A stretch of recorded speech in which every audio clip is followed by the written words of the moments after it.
Hi, my name is Yuyi Morales, and in celebration of Children's Day and Books Day, El Día de los Niños, El Día de los Libros, I'm going to read to you a story that I adore.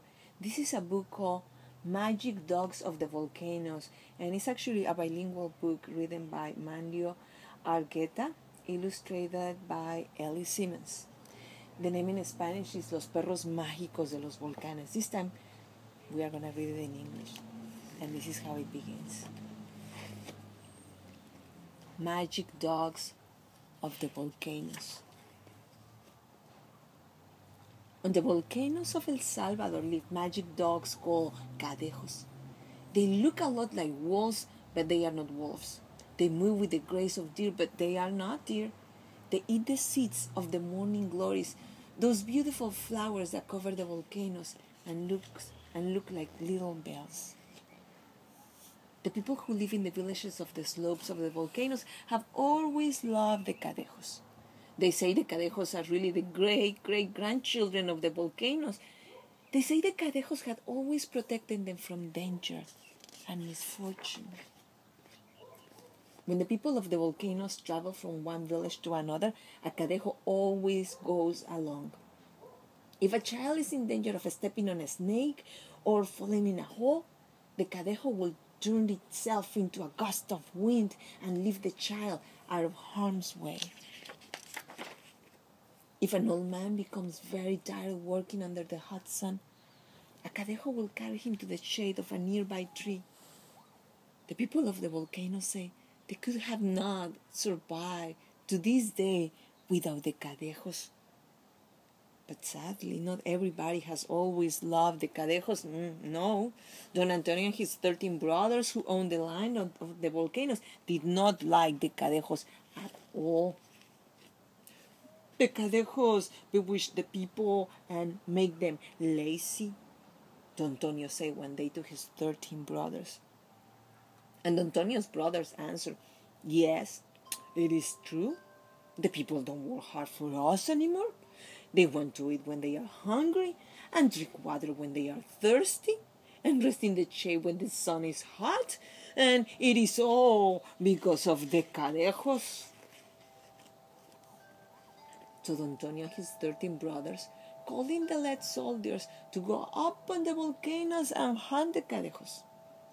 The lead soldiers set out with their tents and their canteens and their shining guns. We will be the handsomest and most respected lead soldiers in the world, they said.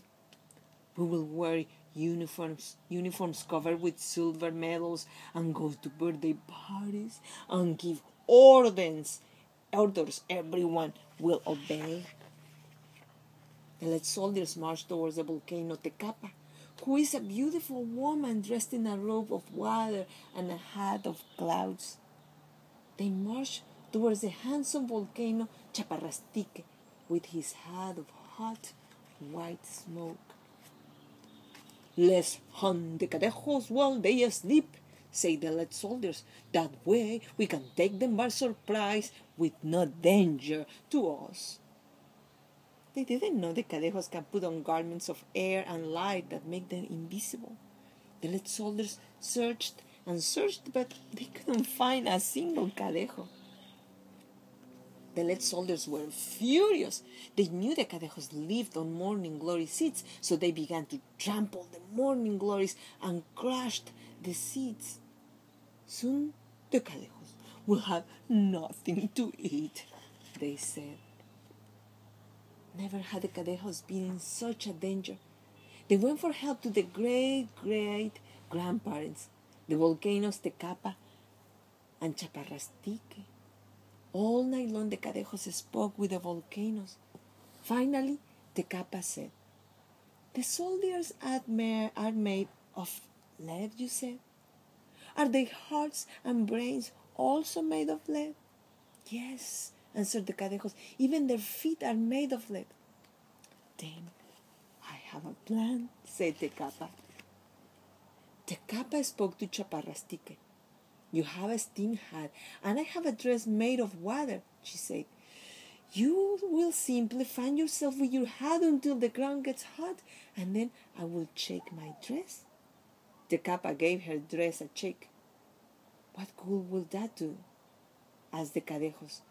Just wait and see, answered the capa.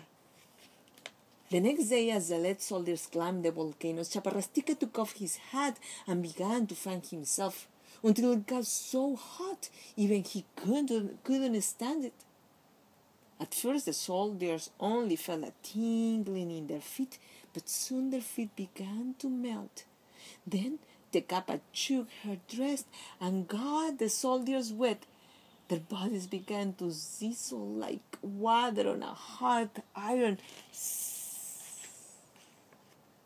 The lead soldiers felt very bad when they saw that their feet were melting. They sat down on the rocks to cry, but the rocks were so hot that their bodies began to melt. That is how the lead soldiers realized they couldn't defeat the cadejos, nor trample the morning glories, nor go up on the volcanoes with evil plans. They saw that being made of lead was a weakness and decided to devote themselves to professions more worthy than soldiering. From that day on, there has been peace on the volcanoes of El Salvador. Don Antonio and his brothers ran away to other lands, while the cadejos and the people of the villages held a big party, which was later remembered as a national holiday. And this is the end of the story. So this is how we say in Mexico, when a book is done, colorín colorado, este cuento se ha acabado.